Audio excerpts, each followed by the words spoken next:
अंधश्रद्धेचा उगम कसा होतो तर अज्ञान, अगतिकता आणि अंधानुकरण. परंतु अज्ञान आणि अंधानुकरण ह्याच्यामधून जे येणाऱ्या अंधश्रद्धा आहे हे आपण नक्की थांबवल्या पाहिजेत. जर एखाद्या व्यक्तीने जर आकाशातला मंगळ बघितला असेल तर तो आयुष्यात कधी त्याच्या कुंडलीमधल्या मंगळाला घाबरेल का? तर अजिबात घाबरणार नाही. ही भीतीचा धंदा आहे. आपल्या मनामध्ये भीती असते. आपल्या पूर्वजांनी भीती दाखवली आणि आपल्याला त्याचं ज्ञान नव्हतं. कारण जसं सांगितलं की हजारो वर्षापूर्वी आपल्या पूर्वजांनी हे पाहिलं होतं, पण मधल्या काळामध्ये आपण ते पाहायला विसरलो आणि त्यामुळे त्याच्या मागे ज्या काही भाकडकथा रचल्या गेल्या, मंगळाच्या असतील, शनीच्या असतील किंवा इतर ग्रहांच्या असतील, तर त्या आपल्या मनामध्ये कुठेतरी दहशत करून बसल्या. आणि मग राहू केतूची दहशत असेल किंवा कालसर्प नावे नागबळी असेल, तर ह्या गोष्टी आहेत ना, ह्या वेगवेगळ्या संस्कृतीमध्ये त्यांना स्थान काय आहे. म्हणजे आज आपण मंगळाची दहशत घेतो, पण त्याच वेळेस काही संस्कृतीमध्ये मंगळाला हा युद्धाचा देव मानलेला आहे. म्हणजे जसं आपल्याकडे इंद्र आहे, बरोबर, तसं तिकडे मंगळ आहे. आणि आपण लक्षात ठेवलं पाहिजे की जे काही आजपर्यंत आपण मिळवले ते विज्ञानाने मिळवले, अध्यात्माने काहीच मिळवलेलं नाही.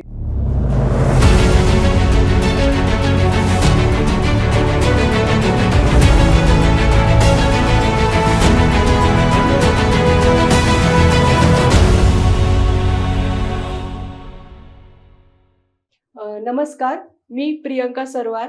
न्यू इरा पब्लिशिंग हाऊसच्या युट्यूब चॅनलमध्ये मी आपलं स्वागत करत आहे. तर आपण जे लेखकांची आणि पुस्तकांची सिरीज सुरू करत आहोत, त्यामध्ये आज आपल्यासोबत आहेत डॉक्टर नितीन हांडे सर, जे आपले भवताल आणि इस्रो या पुस्तकाचे लेखक आहेत. तर सरांबद्दल थोडं जाणून घेऊया. मी सरांचं इंट्रोडक्शन आधी देते. सर लेखक आहेत. सर डॉक्टर सरांची PhD आहे अर्थशास्त्र या विषयावरती, आणि संपूर्ण महाराष्ट्रामध्ये अंधश्रद्धा निर्मूलन या विषयावरती सर चळवळी करतात. ते त्या कामासाठी खूप अग्रेसिव्ह आहेत. तर आज आपण सरांचं स्वागत करूया आणि त्यांच्याशी गप्पा मारूया. सर, तुमचं स्वागत आहे आमच्या युट्यूब चॅनलमध्ये. धन्यवाद. सर, आपण सुरुवातच आता आपले भवताल तुमच्या पुस्तकापासून करू आणि आमच्या वाचकांना मुळात तिथून सांगा की कसं तुमच्या डोक्यामध्ये आलं की ह्या पुस्तकाकडे आपण वळलं पाहिजे. गेले काही वर्ष समाजामध्ये जाताना आणि वैज्ञानिक दृष्टिकोनाचा प्रसार करताना आपल्या हे लक्षात येतं की विज्ञान ही केवळ काही शास्त्रज्ञांची किंवा प्रयोगशाळेत करण्याची गोष्ट आहे का? तर हे असं अजिबात नाहीये. तर विज्ञानाची गोडी प्रत्येकाला लागली पाहिजे. त्यामुळं आपलं भोवताली पुस्तक ह्यासाठी लिहिलंय की यातल्या आपल्या भोवताली असलेल्या संकल्पना ह्या आपल्याला समजून घेता येतील आणि जेणेकरून विज्ञानाची गोडी आपल्याला लागेल. आपण याच्या प्रस्तावनेमध्येच म्हटलंय की सकलांशी येते आहे अधिकार. तुकाराम महाराजांचा जो अभंग आहे तो आपण इथे त्याचा उल्लेख केलेला आहे. कारण प्रत्येकाला अधिकार आहे विज्ञान जाणून घेण्याचा. तर त्यामुळं आपल्या भोवताली हे पुस्तक वाचताना आपल्या भोवताली असलेल्या सोप्या ज्या छोट्या छोट्या गोष्टी आहेत त्याच्या मागचं विज्ञान, त्याच्या मागचं गणित हे आपल्याला समजलं तर आपल्याला विज्ञानाची गोडी लागेल असं वाटलं, म्हणून हे पुस्तक लिहिलंय. अच्छा सर, मग ह्या पुस्तकामध्ये आपण वेगळं काय असं मांडलंय की तुम्ही सांगाल? म्हणजे आता मुलांना असं कदाचित प्रश्न पडू शकतो किंवा पालकांना पण की विज्ञान हे मुलं शिकतातच आहे, शाळेमध्ये पण शिकताय आणि अभ्यासक्रमामध्ये त्यांच्या आहेच, तर मग ह्या पुस्तकात असं वेगळं काय आहे? एक गंमत तुम्हाला सांगतो की 4थीच्या पुस्तकामध्ये असतं की या वर्षी आपण मंगळ ग्रह पाहू, आणि पुढच्या वर्षीच्या पुस्तकात असतं की मागच्या वर्षी आपण मंगळ ग्रह पाहिला. अरे पण आपल्याला कधी आकाशात मंगळ ग्रह कधी दाखवलाय का? बरोबर. तर आपल्या कोणत्याच पिढीला शाळेमध्ये, कारण संध्याकाळची वेळ असते ना, शिक्षक तर गेलेले असते ड्युटी संपून, तर शाळेमधलं विज्ञान असेल की शाळेमधला भूगोल असेल आणि ऍक्च्युअल भूगोल याच्यामध्ये खूप अंतर असतं. तर जर एखाद्या व्यक्तीने जर आकाशातला मंगळ बघितला असेल तर तो आयुष्यात कधी त्याच्या कुंडलीमधल्या मंगळाला घाबरेल का? तर अजिबात घाबरणार नाही.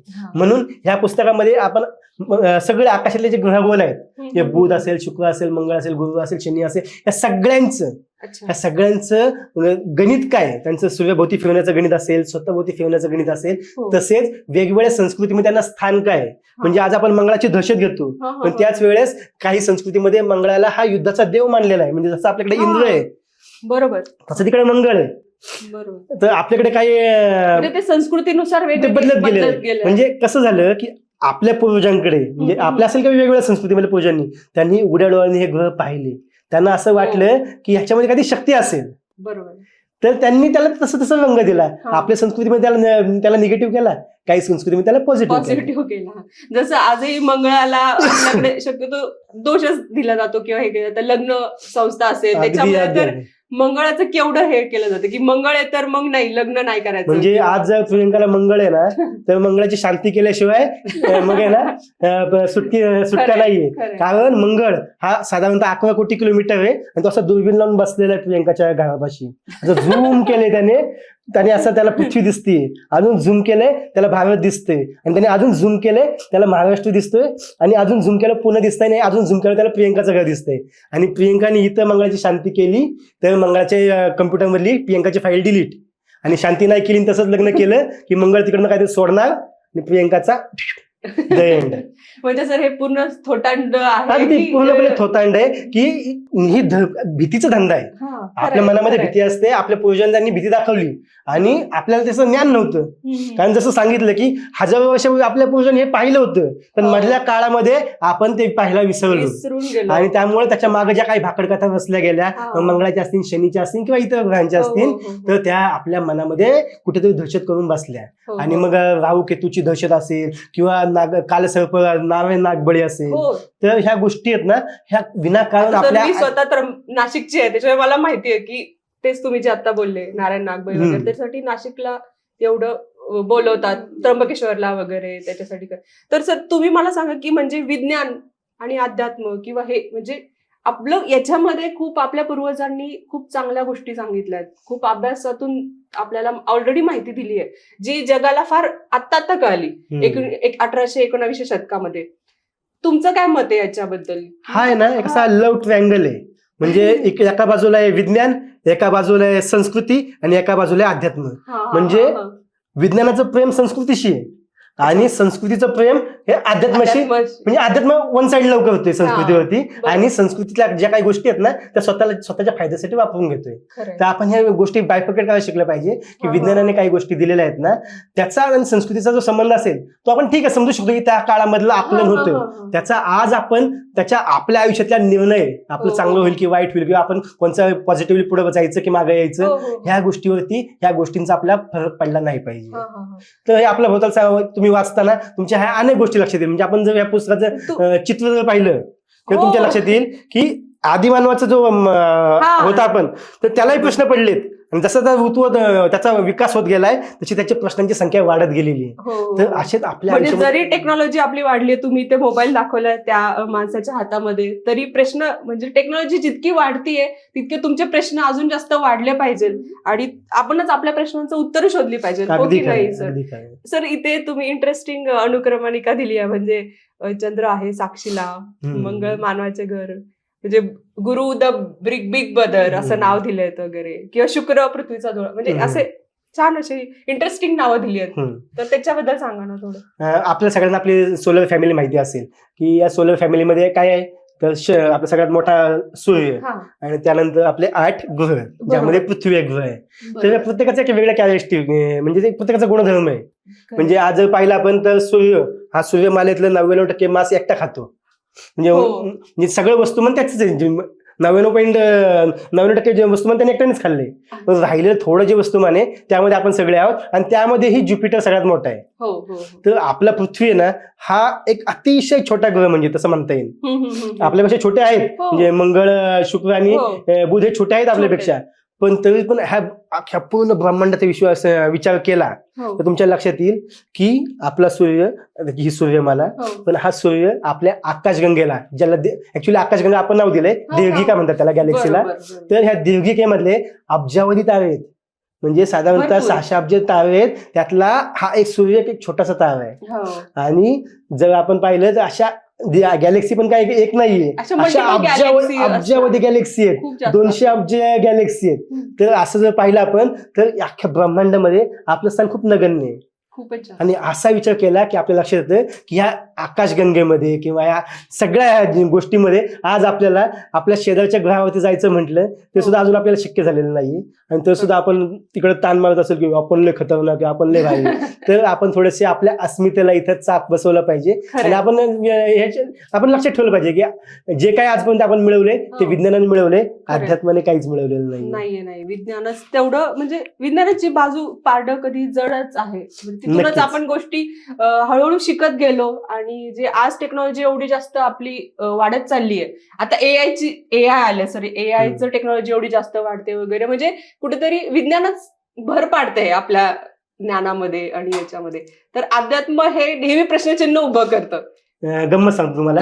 नेहमी म्हटलं जातं की विज्ञान जिथे संपतं तिथे अध्यात्म सुरू होतं. मात्र विज्ञान कधीच संपत नाही, हा. त्यामुळे अध्यात्म कधीच सुरू होत नाही असं आपण म्हटलं पाहिजे. ओके सर, क्या बात आहे. म्हणजे एकदम हे स्टेटमेंट ऑफ द इंटरव्ह्यू झालाय सरांचा हा. सर, हे पुस्तक म्हणजे जरी त्याची छोटं दिसत असेल, त्याचा म्हणजे जड वजन म्हणतोय आपण पुस्तकाचं फार मोठं आहे. तर कोणी कोणी वाचलं पाहिजे, कोणत्या वर्गाने हे पुस्तक? म्हणजे आता तुम्ही म्हणतात की याच्यामध्ये ग्रह तारे किंवा विज्ञानाबद्दल आहे वगैरे, म्हणजे फक्त शाळेच्या मुलांनीच वाचावं की कसं? आपण अनुक्रमणिकेत जसं म्हटलं की सकलांसी येते आहे अधिकार, तर प्रत्येकाने हे वाचलं पाहिजे असं मला वाटतं. ओके. विशेषतः गृहिणी असतील ज्यांनी कधी या विषयाकडे पाहिलंच नाही त्यांनी वाचलं पाहिजे. कारण काय होतं की जेणेकरून एक क्लास असतो की ज्याला या गोष्टी कदाचित माहिती असू शकतात, हो. ज्यांनी अभ्यास थोडासा केलेला आहे. मात्र आपण हे पुस्तक लिहितानाच भाषा एवढी सोपी ठेवलेली आहे हा. की ह्यासाठी ठेवली आहे की सामान्य माणूस ज्याला विज्ञानाचं विशेष काही माहित नाही, विशेष संकल्पना माहित नाही, हो. त्याला सेंटर ऑफ ग्रॅव्हिटी किंवा बाकीच्या गोष्टी माहित नाहीत, बरोबर. त्याला देखील हे पुस्तक वाचताना कळेल की शुक्र आणि पृथ्वी काय डिफरन्स आहे. हो. तर शक्य तेवढ्या सोप्या पातळीमध्ये हे पुस्तक त्यासाठीच केलेलं आहे की हे पुस्तक कुणी वाचू शकेल आणि त्यामुळे कुणीही हे पुस्तक, सगळ्यांनी हे पुस्तक वाचलं सगळ्यांनीच पाहिजे वाचलं असं मी पाहिजे. नक्की सांगेन. सर, आणि म्हणजे ह्या पुस्तकाचा प्रवास तुम्ही सांगितलाच म्हणजे थोडक्यात, पण न्यू इरा पब्लिशिंग हाऊस कडे सर कसे वळले ते आपण जाणून घेऊया. हे पुस्तकाचे लेखन मुळात फेसबुकवरती झालं होतं. म्हणजे फेसबुकवरती एक एक लेख लिहित होतो मी आणि त्याला चांगला प्रतिसाद मिळत होता. आणि त्यावेळेस सरांचं मी फेसबुकचं नाव डावरीच्या रिचा, डावकीच्या, तुम्हीच सांगा सर. म्हणजे फेसबुकवरती डावकिनाचा विचार या नावाने फेसबुक अकाउंट मी चालवत होतो. सरांचं हे अकाउंट प्रचंड व्हायरल झालं होतं कोविडमध्ये दरम्यान वगैरे. म्हणजे मी सुद्धा नाशिकला होती, मी सरांना फॉलो करत होती. मला हे नंतर कळालं की सर ते तुमचं पेज आहे. म्हणजे त्याच्यावरती तुम्ही जुने आर्टिकलही वाचू शकता, सरांना फॉलो करू शकता. सरांनी खूप चांगले चांगले लेख त्याच्यामध्ये लिहिले आहेत, भरपूर चांगली माहिती सरांनी दिली आहे त्याच्यामध्ये. तर हे लेख आपले एक एक लेख येत होते आणि त्यावेळेस एक दिवस असंच शरद तांदळे सर एका व्याख्यानादरम्यान भेटले. म्हणजे माझं व्याख्यान झालं आणि सरांचं व्याख्यान त्यानंतर होतं. तर माझं व्याख्यान संपताना 15-20 मिनिटं शिल्लक असताना तांदळे सर आले आणि त्यांनी तो विषय ऐकला आणि त्यांना खूप आवडला. ते म्हटले हे खूप छान आहे आणि तुम्ही लिहित का नाही? म्हणलं सर हे लिहून झालेलं आहे ऑलरेडी सगळं. ते म्हणले मग घेऊन या न्यू इरामध्ये. आणि मग लगेच म्हणजे अशा कामाला वेळ कशाला लावायचा, लगेच पुढच्या आठवड्यामध्येच ते सगळं मी घेऊन गेलो आणि सर म्हणले की आपण याचं पुस्तक करायचं. मी सांगितलं फक्त म्हणलं की माझी अशी अपेक्षा आहे की काही एडिट करू नका. नाही ना म्हणलं, एडिट तर करायचं नाही, हे तुमचं स्वातंत्र्यच आहे आणि उलट आपण जेवढं छान त्याला करता येईल, सजवता येईल त्याला, तेवढं आपण सजवू. त्यामुळे पुस्तकाचं ज्याला आपण निर्मिती मूल्य म्हणतो त्याबद्दल मी प्रचंड समाधानी की कुठेही एडिटिंग न करता आणि जेवढं छान करता येईल तेवढं छान सजवून हे पुस्तक बाजारामध्ये आलेलं आहे. हो सर, म्हणजे आपण हे म्हणजे राष्ट्रीय विज्ञान दिनाच्या दिवशीच आपण हे आणलं होतं, मला आठवतंय. त्याची आता जवळजवळ 2री-3री आवृत्ती आता पुस्तकाची ऑलमोस्ट संपतच आली आहे. सर कसं आहे म्हणजे एवढा किती आता 2023 मागच्याच 2च वर्ष अजून झाले नाहीयेत पूर्ण, त्यामुळे छानच रिस्पॉन्स कसा आहे? विज्ञानाविषयी पुस्तक आपण एखादं लिहिलंय आणि त्या अर्थाने प्रस्थापित लेखक नसताना तरी देखील एका वर्षामध्ये 2री आवृत्ती संपते म्हणल्यानंतर एक दिलासा मिळतो खूप की होय आपलं पुस्तक चांगल्या पद्धतीने पोहोचतंय. सर, वाचकांच्या प्रतिक्रिया खूप छान आहेत. म्हणजे अशा अनेक ठिकाणी आहेत ना ज्यांनी पहिली पुस्तक आवृत्ती नेली होती, पहिलं कॉपी नेली होती आणि असं अर्धवट असताना कोणीतरी घेऊन गेलं. कारण असं पुस्तक वाचताना आहे ना, निम्म पुस्तक होत नाही वाचून, तो पण आपल्याला असं उत्सुकता वाटतं कारण कुणाला ते सांगितलं पाहिजे आणि तो कुणाला सांगायला जायचा आणि मग तोच माणूस घेऊन जायचं पुस्तक आणि मग ते पुस्तक त्याला पुन्हा मिळायचंच नाही, मग तो पुन्हा मागवायचा. अशा अनेक किस्से घडलेले आहेत. त्यामुळे असं वाटतं की ठीक आहे, मी सांगताना उलट सांगतो की अरे आपला उद्देश सफल होतोय. त्याला म्हणलं की तुमचे पण पैसे वसूल झाले, पहिल्या पुस्तकाचे पण पैसे वसूल झाले, हे पण तुम्ही विकत घ्या. उलट ते म्हणजे अजून जास्त त्याला वाचतात लोक आणि खूप इंटरेस्ट घेऊन वाचतात की नाही आम्हाला पण वाचायचं. ह्या पद्धतीची माहिती त्यांना मिळलीच नव्हती, कधी मिळाली नाही, कधी वाचलं. म्हणजे काय आपल्या अभ्यासक्रमामध्ये पण विज्ञान सर प्लेन आहे ना, डायरेक्टली असं की हे बघा, हे पाठ करा, हे वाचा आणि लिहा प्रश्न उत्तरे असं आहे. पण मुलांना इंटरेस्ट व्हावा किंवा अजून त्याच्यातलं चांगल्या माहिती असं नाहीये जे तुम्ही या पुस्तकामध्ये मांडलंय. सर, अशी कोणती प्रतिक्रिया आहे का 1-2 वाचकांची की तुमच्या ती लक्षात आहे?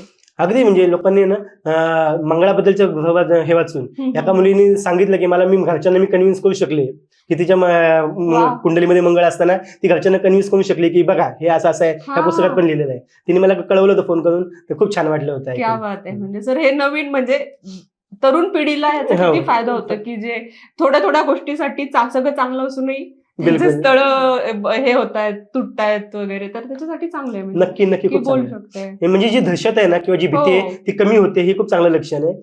तर पुढच्या पिढीने वाचलं पाहिजे. म्हणजे जे म्हणलं होतं की वाचाल तर वाचाल, तर ही गोष्ट खरीच आहे की आपण चांगली पुस्तकं वाचली तर आपलं पुस्तक, आपलं जे मस्तक असतं ना ते सक्षम होऊन जातं आणि त्यामुळे ना आपल्या अनेक गोष्टींचे डिसिजन आपल्याला अगदी योग्य पद्धतीने, विवेकी पद्धतीने घेता येतात. हो, आणि आपण ते बदलूही शकतोय. बिलकुल बिलकुल. ह्या पुस्तकातून आपल्याला ती गोष्ट समजणार आहे आणि आपण त्याच्यावर स्वतः प्रत्येक जण त्याच्यावरती विचार करणार आहे. म्हणजे मलाही ह्या गोष्टी माहिती नव्हत्या पुस्तक वाचण्याआधी. पुस्तक वाचल्यानंतर ह्या गोष्टी आम्हाला कळाल्या. आम्ही सरांसोबत नेहमी चर्चेत असतो, त्यांच्याशी बोलत असतो. सर आम्हाला वेगवेगळ्या गोष्टी ऑफिसमध्ये आले की सांगत असतात. सर म्हणजे हे फारच इंटरेस्टिंग आहे सगळ्या गोष्टी. तर हे सगळं लिहिताना म्हणजे आता तुम्ही बोलला अंधश्रद्धा निर्मूलनाचं तुम्ही काम करतायत आणि तिथे तुम्ही जाऊन सांगतच असणार आहे लोकांना. तुम्हाला हे किती म्हणजे अवघड वाटतं की सोपं, कसं काम वाटतं की आपला समाज कुठपर्यंत आहे विज्ञान पूर्णपणे स्वीकारण्याच्या याच्यात? नाही, एका बाजूला असं वाटतं की ना सुशिक्षित लोकांच्या अंधश्रद्धा पाहिल्या थोडस एकदम निराश व्हायला होतं. कारण ह्या लोकांनी सगळं पाहिलेलं आहे. म्हणजे स्मार्टफोन वापरतायत आणि त्यांचा लहानपणापासून त्यांना कधी अंधश्रद्धेशी तसा संबंध आलेला नाही. तसं असताना देखील ते विवेकी वागत नाही, ते रॅशनल वागत नाहीत ना, किंवा त्यांच्या आयुष्यामध्ये मध्येच काहीतरी एखादं सुडो सायन्स येतं आणि त्याला ते बळी पडतात, त्यावेळेस थोडं वाईट वाटतं. पण त्याच वेळेस पुढची पिढी जी आहे ती जास्त लॉजिकली त्यांचे डिसिजन घेताना पाहून थोडं छान पण व्हायला, म्हणजे तसं समाधान पण वाटतं की पुढची पिढी ही कदाचित जास्त सक्षम झालेली असेल. हो. सर आता तुम्ही पण डॉक्टर आहे, पण तुम्ही वेगळ्या विषयाचे डॉक्टर, तुम्ही पीएचडी केली आहे. पण मुळात जे आपले डॉक्टर असतात दवाखान्यातले, तर ते पण विज्ञान ते करतायत, सगळं फॉलो करतायत, सगळ्या पेशंटला त्यांची ट्रीटमेंट असते, सगळं असतं, पण तरी ते कुठेतरी बॅक ऑफ द माइंडला अंधश्रद्धा पाळत असतात किंवा असं. तर तुमचं तिथे काय म्हणणं आहे? नाही, अंधश्रद्धा हा विषय म्हणजे अंधश्रद्धेचा उगम कसा होतो तर अज्ञान, अगतिकता आणि अंधानुकरण या 3 गोष्टींमुळे. अगतिकता जिथे असते, जिथे आपल्याकडे काही सोल्युशन नसते, त्यावेळेस एखाद्या व्यक्ती अंधश्रद्धा होत असेल तर ते काहीसं क्षम्य आहे. कारण आपल्याला माहिती आहे की त्याच्याकडे त्याला आपण सोल्युशन देऊ शकत नाही. एखादी व्यक्ती असाध्य रोगाने आजारी आहे आणि ती जर एखादा देवदेव करत असेल किंवा कोणते कर्मकांड करत असेल तर मला माहिती आहे की ती तशी वाचणार नाहीये, कर्मकांड करूनही ती वाचणार नाहीये. मी त्याचा काही संबंध नाही, तरी पण मी तिला थांबवू शकत नाही. कारण असं वाटतं की तिला चान्स घ्यायचा नाही, तिला करू दे मग. परंतु अज्ञान आणि अंधानुकरण ह्याच्यामधून जे येणाऱ्या अंधश्रद्धा आहे हे आपण नक्की थांबवल्या पाहिजेत. कारण अज्ञान आहे तिथे आपण ज्याला म्हणतो की आपण जिथे एका ठिकाणी अंधार असेल तो अंधार काय पण असा खोव्याने बाहेर काढू शकत नाही, तर तिथे आपण मेणबत्ती लावली की तो अंधार आपोआप कमी होतो. तर अज्ञानाच्या ठिकाणी आपण ज्ञानाची ज्योत पेटवली की तिथला आपण तिथं अज्ञान कमी करू शकतो. आणि अंधानुकरण जे आहे, जसं मी सांगितलं की सुशिक्षित लोकांच्या अंधश्रद्धा ह्या मोस्टली अंधानुकरणामध्ये येतात. तर ते तिथे फक्त जास्त काम करणं गरजेचं आहे. अज्ञानावर तर आपण काम करतोच आहोत, म्हणजे शाळा कॉलेजमध्ये जाऊन आपण त्यांना तेवढं सक्षम बनवतच आहोत. म्हणजे सर तुम्ही शाळा, आता तुम्ही बोलला तुम्ही जातात तिथे, म्हणजे तुमचे व्याख्यानं घेतायत, लेक्चर, तर तिथेही म्हणजे सांगतात का मग ह्या जे तुम्ही ह्या पुस्तकात लिहिलंय? बिलकुल. ह्या गोष्टी ऍक्च्युअली मुळात ह्या पुस्तकाचा जन्मच मुळात कसं झाला की लॉकडाऊनच्या काळामध्ये जेव्हा थोडी स्वस्तता भेटली त्यावेळेस असं लक्षात आलं की आपल्या जितके दिवस आपण चळवळीमध्ये काम करतोय तर आपल्या डोक्यात अनेक विषय आहेत, ते मांडलेच पाहिजेत. आणि ते मांडता मांडताच या पुस्तकाचा जन्म झालाय. त्यामुळे आधी त्या व्याख्यानामध्ये हे विषय होते आणि त्यानंतर या पुस्तकामध्ये आले असं आपण म्हणू शकतो. त्यामुळे आता इथून पुढे येतच राहतात. आणि अशा अनेक गोष्टी आहेत की आता समजा ब्रेक थ्रू स्टार मिशन आहे आपण याच्यामध्ये दिलेलं आहे की याच्यामध्ये तुम्ही पाहू शकता की आज पृथ्वीवरती एखादा अशनी चाल करून आला तर आपण त्याला इकडून काही मिसाईल पाठवून त्याला तिथं वरती त्याचा स्फोट करू शकतो, त्याची दिशा बदलू शकतो. एवढं विज्ञानाने प्रगती आज आपली केलेली आहे. तर ह्या विज्ञानाची ताकद आपण समजून घेतली पाहिजे आणि त्यासाठी आपली चिकित्सक वृत्ती कायम जिवंत ठेवली पाहिजे. सर माझा तुम्हाला शेवटचा प्रश्न असा आहे की नाही, सेकंड लास्ट म्हणूया आपण, घरच्यांची काय प्रतिक्रिया होती? मॅडमची असेल किंवा आता तुमचे मुलं पण आहेत, ते आता शाळेतच आहेत, तर मग त्यांनी पण पुस्तक वाचल्यानंतर किंवा कसं त्यांना वाटलं? घरच्यांना हा विषय नवीन नव्हता, त्यामुळं पुस्तकातून त्यांना भेटला असं नाही, परंतु आसपासचे अनेक मित्र होते की ज्यांना कधी हा विषय माहितीच नव्हता, तर त्यांची प्रतिक्रिया आली, तू लिहिलेस. त्यांना विश्वास बसला नाही. त्यांना म्हटलं तू कधी माझ्या व्याख्यानाला आला असता तुला समजलं असतं किंवा विषयावरती म्हणजे चर्चा जरी केली म्हणजे त्यामुळे खरं सांगायचं तर हे पुस्तक आल्यानंतर जे रिस्पेक्ट असतो मित्रांचा, जे शाळेतल्या मुलांचं ते कधी रिस्पेक्ट देत नाही ना, कारण सगळ्या एका लेवलच असतो आणि आपण अपेक्षा पण नसते करत, पण नंतर ते आता थोडंच कौतुकाने बघायला लागलं तू लिहिलंस नाही त्या, छान वाटतं. नाही पण सर म्हणजे मला हे विचारायचं होतं की घरच्यांचा सपोर्ट तर ऑब्व्हियसली तुम्हाला आहे चळवळीमध्ये, म्हणजे माझं असं होतं की आता कसं तुम्ही आधी चळवळ करत होता, सगळं होतं, पण एक लेखक म्हणून तुम्ही जेव्हा येतात पुढे आणि वाचकांच्या प्रतिक्रिया तेव्हा एक असं रिस्पॉन्सिबिलिटी वाढते आपली अजून जास्त, तर मग कसं आहे आपलं भोवताल आल्यानंतर महाराष्ट्रातल्या जवळ 5-6 जिल्ह्यामध्ये मी बायकोला घेऊन गेलो होतो. म्हणजे साधारणतः ह्या पुस्तक आल्यानंतर 17 ते 18 जिल्हे माझे फिरून झालेले आहेत काही कार्यक्रमाच्या निमित्ताने, त्यातल्या 7-8 ठिकाणी बायको होती. तर बायकोला जेव्हा कळलं की जो संबोधनाला रिस्पॉन्स आहे, त्यामुळे मग तिला पण वाटतं की ते छान वाटलं तिला की होय ही is on right track. Great, मस्त सर, म्हणजे छान. सर आता माझा शेवटचा प्रश्न आपण सरांना विचारूया की सर म्हणजे तुम्हाला हे पुस्तक पूर्ण झाले आता आपल्या भोवताल, समाधानी आहात का तुम्ही की नाही आता हे एवढंच आहे विज्ञानावरचं, किंवा तुम्ही अजून काहीतरी वेगळं घेऊन येणार आहे पुढे? हा विषय कसा होता की आपलं भोवताल म्हणजे आपल्या भोवताली ज्या गोष्टी आहेत त्या आपण सांगितलेल्या आहेत. मात्र विज्ञान हा विषय खूप वास्ट आहे, कारण याच्यानंतर आपण इस्रो हे पुस्तक लिहिलं, त्यानंतर सायंटिस्ट खोपडे हे पुस्तक लिहितोय आपण, तर अशा अनेक गोष्टी आहेत विज्ञानाच्या ज्या अजून कव्हर व्हायच्या राहिलेल्या आहेत. त्यामुळे आपला भोवताल म्हणजे काय, तर आपल्या कॅलेंडरमध्ये, आपल्या घर सूर्यमालेमध्ये असलेल्या गोष्टी ह्या आपण सोप्या करून सांगितलेल्या आहेत. बरोबर, अजून विज्ञानाच्या अनेक गोष्टी तुमच्याकडे यायच्या आहेत. म्हणजे सरांनी आपल्याला हिंट दिली आहे. सरांचं अजून एक पुस्तक आहेच आपल्याकडे, इस्रो, जे आत्ताच नुकतंच प्रकाशित झालेलं आहे. सरांचं अजून तिसरं आणि अजून येत राहणार सरांची पुस्तकं, वेगवेगळ्या गोष्टी आणि वेगवेगळी माहिती आपल्याला सरांकडून नव्याने समजत जाणार आहे आणि त्याचा नक्कीच आपल्याला फायदा होईल, आपल्या ज्ञानामध्ये भर पडेल. सगळ्यांनी हे पुस्तक आवर्जून वाचा. आपले भोवताल नितीन हांडे सरांचं आहे आणि न्यू इरा पब्लिशिंग हाऊसमध्ये तुम्ही कधीही कॉल करू शकतात, आपल्या डिस्ट्रीब्युटर्सला कॉल करू शकतात, सगळीकडे पुस्तक उपलब्ध आहे. तर सर तुमचे खूप खूप आभार, तुम्ही आज आमच्याकडे आलात. धन्यवाद. धन्यवाद.